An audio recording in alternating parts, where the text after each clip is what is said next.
them for a phone call. You can get them ranked out about what you want to do and see what they're willing to work with you on. Your next paragraph after that, and this is just again your general intro paragraph, or your general intro, the basic one. You're going to go into a second paragraph that's going to give them information about your season and what you've received, if you're all district, your high school program, if you got one of my favorite awards I got was an athlete award that I got when I was 16. I'll put that down there. If you have academic awards, you can put that in that paragraph. Pretty much that. If you have hobbies, throw that in there. This is kind of like a get to know you, but like also kind of boosting yourself, giving you a little like toot of the horn, okay? You're gonna follow up that paragraph with a like how to contact you, your schedule, and a link to film. You need to have my contact information in there as your recruiting coordinator. If you don't want mine in there, that's totally fine, but you need to have at least your coach's contact information. And if you're on good terms with your high school coach, throw them on there. But it's good to have a recruiting coordinator, which would be me, on there as well. But if you don't want to, that is your decision. My email, if you're ready for it, is athleticadvicebyana@gmail.com. And I'll give you my phone number. Athletic. Is this in the same paragraph? Sir. Athletic advice by Anna, 2 N's, @gmail.com. And then my phone number, whenever you're ready. 502-235 6848. And then it's not an invitation to text me 24/7.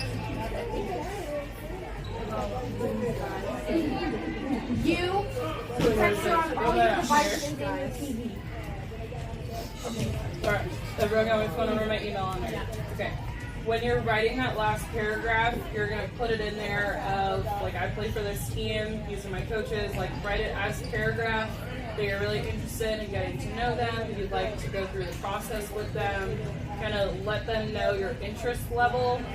And then at the bottom part, like right next to it, you're going to do a little paragraph with all the contact information. You're going to put recruiting coordinator, Anna Palmer, email, cell number, indent, to coach's contact. As a fourth paragraph? It's basically just like a bullet list below your third paragraph, if that makes sense. You're going to go through all of that. Your link to your, if you have a schedule that's a picture, throw that in there, attach it to the email.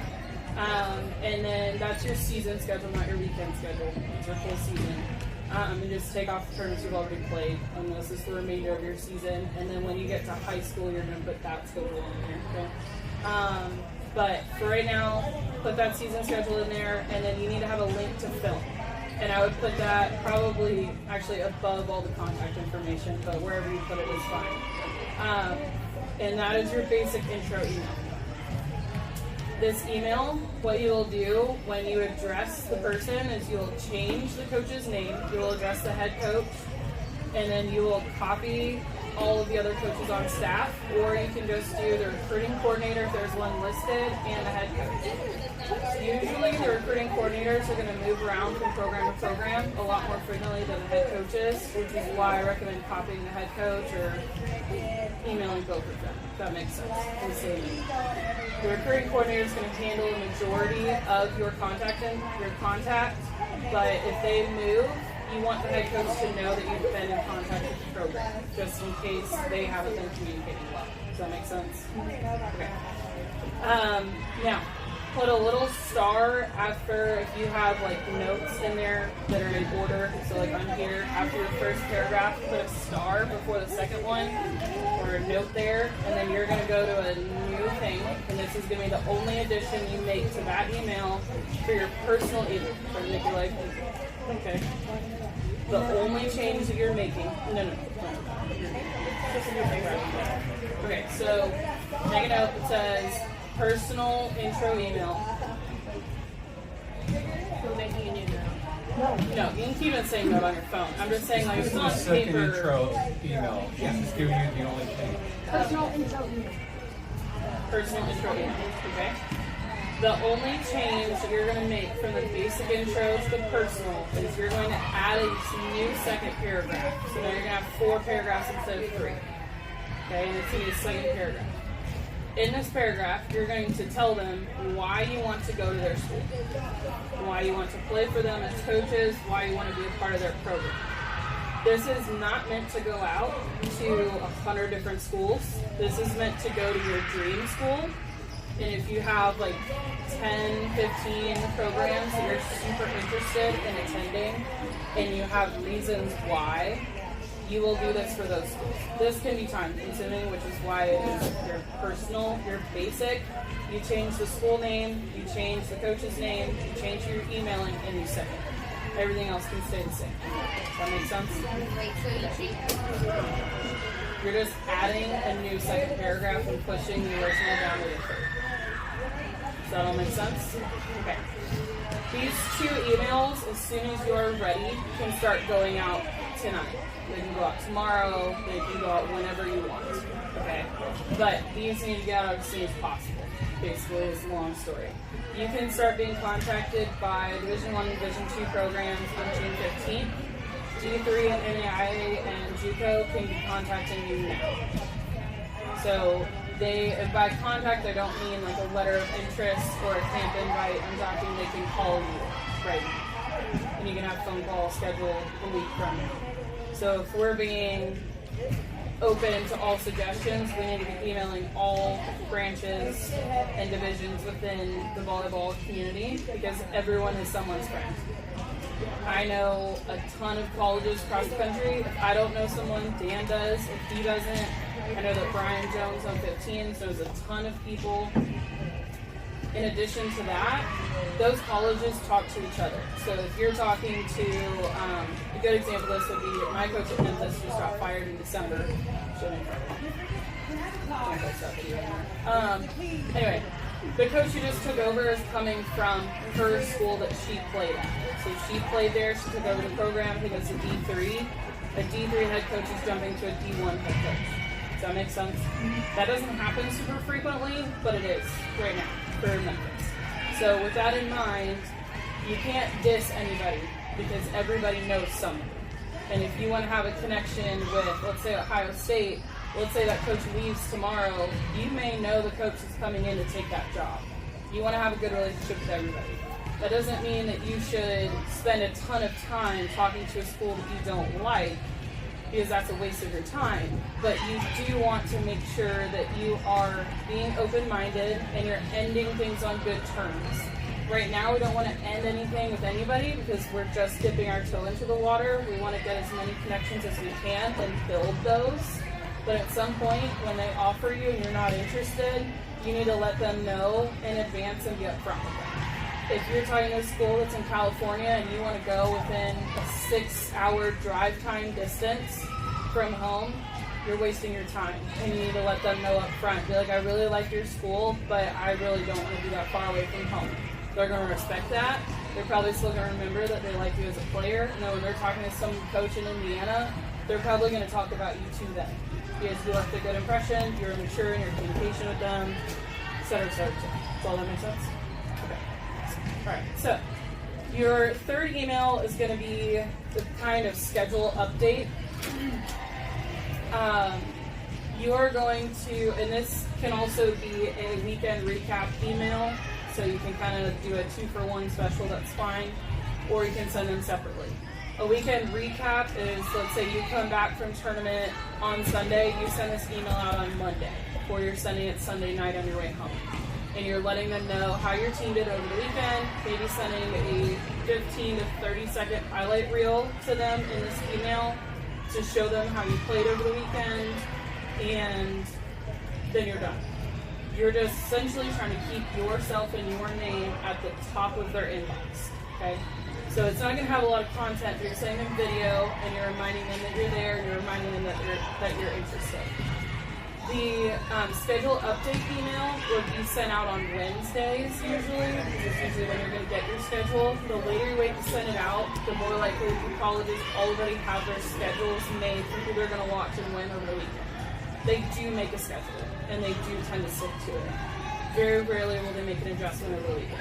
So once they have their schedule made, the likelihood that you get on their schedule is slim. So you want to get it out early. As soon as you know your schedule, you want to get it out. So usually those are going to go Wednesday. If you want to just combine the 2 emails and send one on Wednesday, that's okay. You can send them film for the previous weekend, let them know how you did, and then let them know your upcoming schedule is for this coming weekend. Okay? Now, if you don't have a tournament for that weekend, you need to still send the weekend recap and then wait to send your schedule update until you have your next tournament. Does all that make sense? Okay. So that's 2 emails, or it can just be 1. And questions? What's on a weekend recap email without a tournament? You wouldn't send one for that then. If you had a tournament, like this past weekend, you guys did. Yeah. You would send one Sunday night or Monday, letting them know how the weekend went, but you all don't have one this coming weekend. So then you just wouldn't send the schedule update. But after this weekend, you wouldn't. Do you have one the following weekend? Yeah. So you wouldn't send the weekend recap, but you would send the schedule update. Alright. So that is pretty much the emails. Okay. Questions about any of that so far? Okay. Huddle. You guys try to get together, figure that out together. It really should not take very long. You can take a video. Usually once it's broken down, you can pull up all your own clips. You should be able to select them and throw them into a highlight. Should not take you too long. Main thing with the highlights, if it is questionable, don't put it. If it is not your best, do not put it. If it is your highlight, it needs to be a high light, okay? It's not a mediocre light, okay? Thank you for that. It needs to be good. If you're sending out a highlight and you're sending out something that's not good or great, they're going to be wondering, okay, well, if this is her highlight, how did she really play over the weekend if this is the best she has to offer on her highlight reel, okay? So, nothing bad in there, nothing mediocre. If you don't know, you can text me and ask. You can ask Corbin, you can ask Maddie, okay? Be critical of yourself when you're making a highlight reel. Just don't judge yourself too harshly. Like, you still want to have some self-confidence after you're done making it, okay? Don't be too harsh, but make sure you're sending out quality stuff. Send a shorter one if you can't find enough to make it long enough. Make it shorter instead of trying to add in stuff that's not as good. Yes. For your intro email that goes out, ideally it's 1.5 to 2 minutes. The ones that go out for the weekend recap or schedule update, 30 seconds is plenty. You don't want to run yourself ragged making a bunch of highlight reels. In addition to that, you can make a social media platform for this. You can do Instagram, TikTok, whatever you want to do is fine. And those highlight reels that you make for your emails, you can just put those on to your social media platform, or whatever you make for social media you can use to send out to. And then put your schedule update image up there as well. So pretty much like Ella Grivna and Ava Leaning, both on 17s, Kylie Sells, they all do a really good job with making those all the time. If you need an example, look up one of theirs. I think it's like Ella Grivna, which is how your name should be if you're making it. So your full name, VB, the volleyball, obviously, and then your graduation class. Okay. Pretty straightforward, easy to find. College Coach is looking for you. Put it in your regular account on like a tag or vice versa. Do both.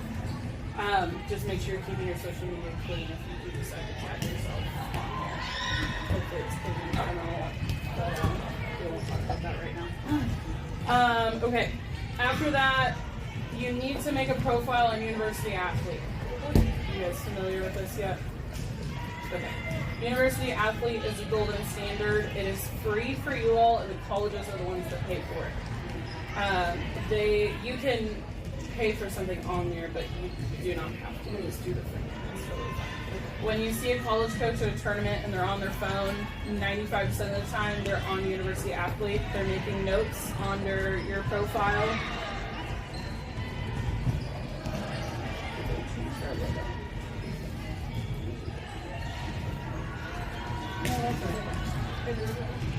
Yeah. Hey, I'm done.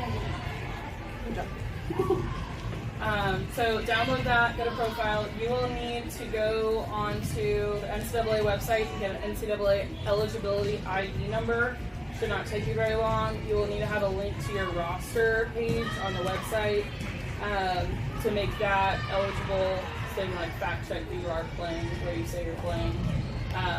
And then that number will need to be used for the university athlete. They will check all of your information and everything. If there is some detail on there that's wrong, let me know and I'll send it off and we'll need to get it fixed on there. Like if your height says that you're 4'3" and you're 6'6", you probably need to fix that. Okay? If it's like an inch off, not a huge deal. But if you're getting close to touching 10 foot on your vertical, every inch counts. So we need to, okay? So university athlete, Instagram or TikTok, and then using those videos you make for both things. It just gives you more visibility. The social media is not required. Not all coaches use it. It's just a little added amount of visibility that you can get with college. Any little bit is helpful at a certain stage.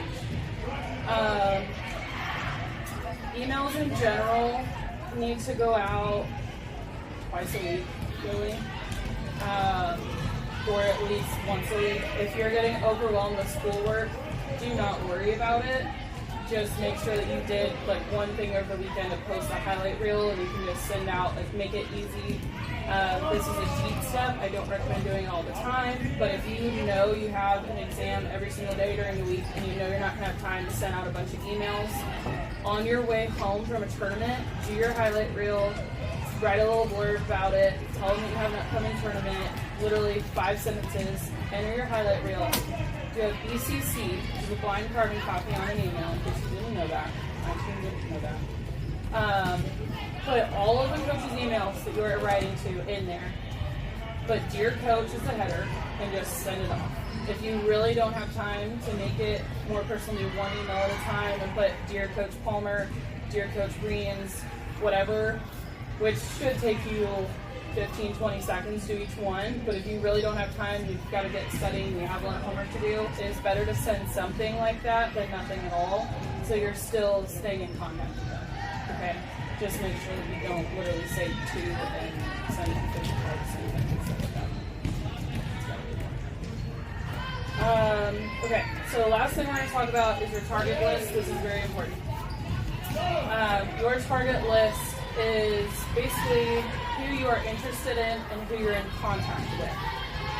You need to be looking at, and I'm actually working on making this, and it should go either up on my own website or I'm making a new one for it. I can't figure out because my website's going to be clean with it. It doesn't want me to add any new code to it. Anyway, it's going to be basically a target list generator, but you have to do the work on your own until I make it.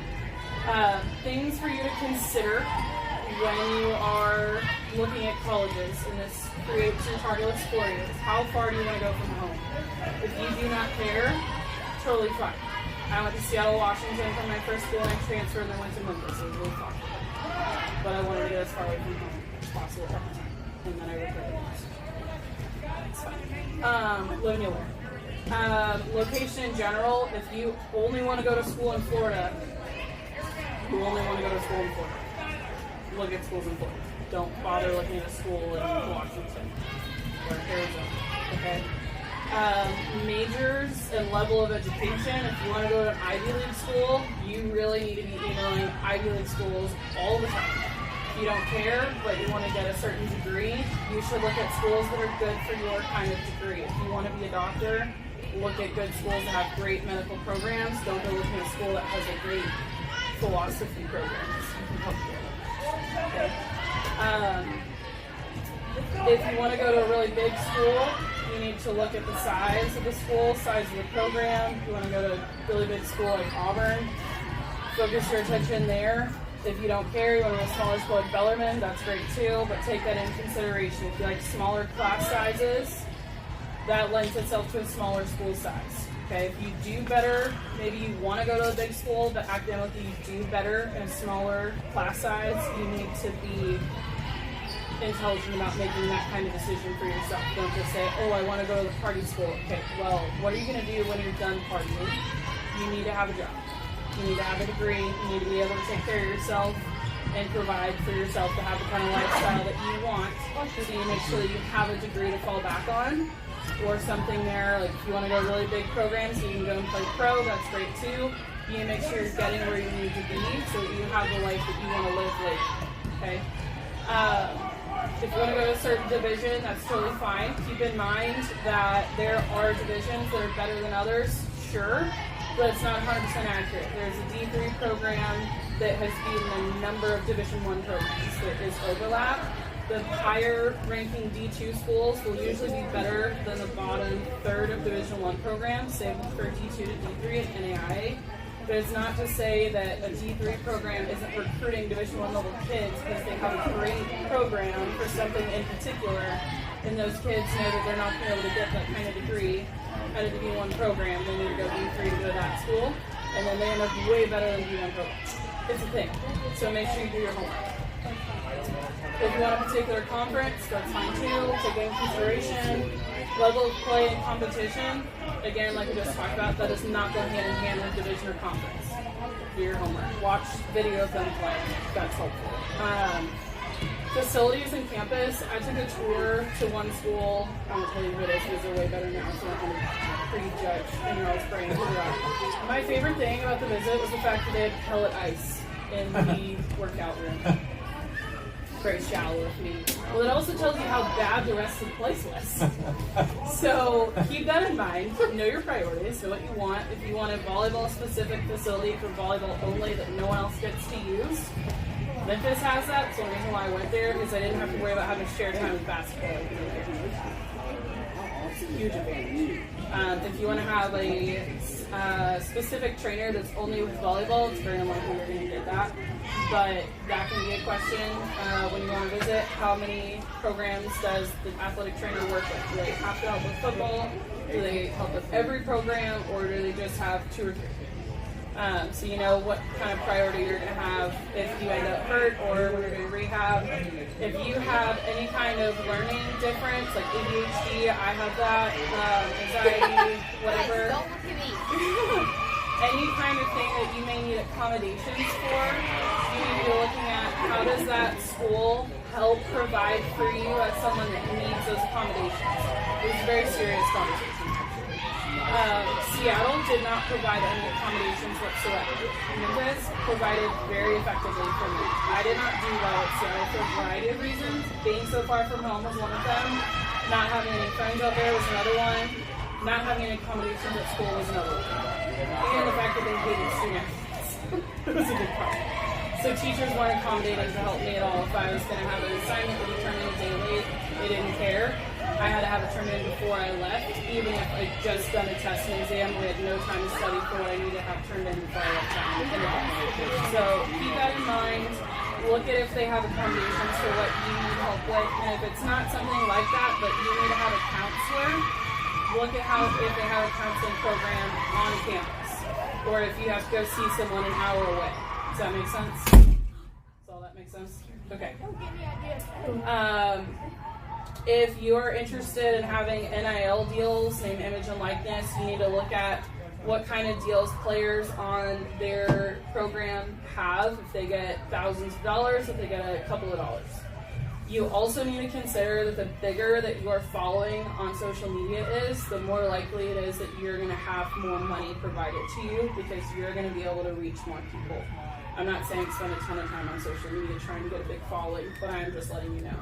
I had a very small following, and that's okay. I like it that way. But I also have friends that have 100,000 plus followers, and they get deals all the time. So keep that in mind, okay? So even if you go to a school that doesn't have very much money in their NIL deals, you can probably get more if you have a larger following. So don't let that be a huge factor for you. And then main thing at the end of the day is you need to know what's important to you. If you want to have a Canes 5 minutes from campus, find a school that has a Canes 5 minutes from campus. Things are important to people very drastically, okay? If you want to make sure that you don't have a small town atmosphere and there isn't a movie theater or even a bowling alley in the area of your school, you need to figure that out. Figure out what's around there.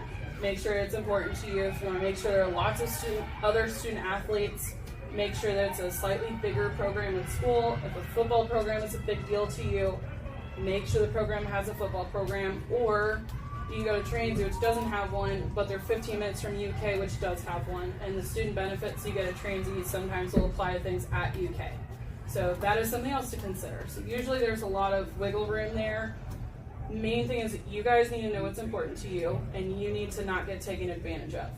That is my biggest thing here, is you need to make sure that you end up somewhere that you're going to want to stay for 4 to 5 years. I don't want you guys calling me after a few months saying, Anna, I'm miserable, I hate it here, why didn't you tell me? And I'm going to say, oh no, I did. And I'm going to say, I told you so. And then I'm going to help you after, because I have to say that first. Okay? Keep your wits about you when going through the process. They are trying to manipulate you to come to their program. You need to make sure that you are in control of the conversation. The earlier you can figure out what you want, the more successful you're going to be at the recruiting process early. Okay, I didn't commit until late May of my senior year. Kaden, who helps Dan, didn't commit until June of her senior year.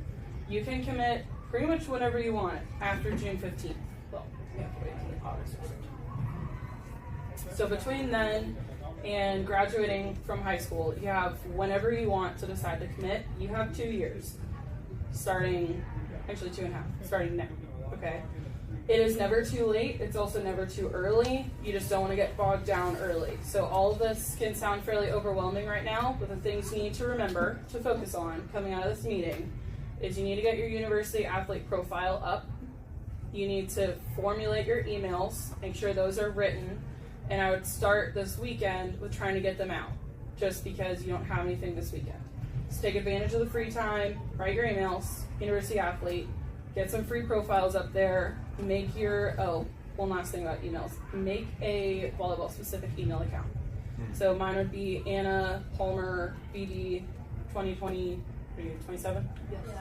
2027 at gmail.com. That way, when you're emailing schools, they don't get lost amongst your school emails or these Sephora emails, which I'm sure you guys have. Whatever kind of emails you all subscribe to, I don't want to know. But make sure that nothing falls in between the cracks. Anything you get from college, you need to respond to build your network. Okay? So, emails, free profiles, starting with University Athlete, make an Instagram, get that email out. Okay, so all this is a lot of information, very, very fast. Let me know if you guys want to have a follow-up one. We can definitely do that. But try to not let it all bog you down. Get focused on what is most important. Yes? How important is academics? Extremely. Oh, yeah. Y'all hear that? Oh. Yes. Start focusing now if you haven't. Yes? I don't know if you know, but do colleges like to see you take AP classes or like dual credit? Like, do they care? It depends on the school. Okay. So some don't care at all. They just want to see you have a decent GPA. If you're going to take AP classes, you're going to end up with a 2.5 GPA, don't take them. But if you're going to take AP classes, you still have above a 3.0, go ahead and take them. The higher your GPA and the more things that you have, like if you test well and you take an AP class, you can get credits for those. And then dual credit, if you're going to go far, they're most likely not going to apply anywhere. But the higher the grades you can have, the more money you can get for going to that school. So if you're not going to have an athletic scholarship, you can get an academic one, which is another reason why it's super important. So you don't come out of college in tons of student debt. Any other questions? You have to include like your SAT scores and all that? Once you get them, yes, just because it makes the process go faster. Usually if you don't include it and you're emailing a high academic school, their first response will be, can you send me your transcript?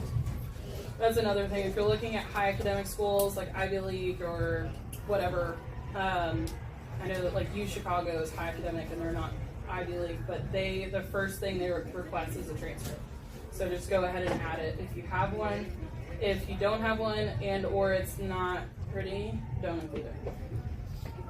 Obviously. Good first impressions.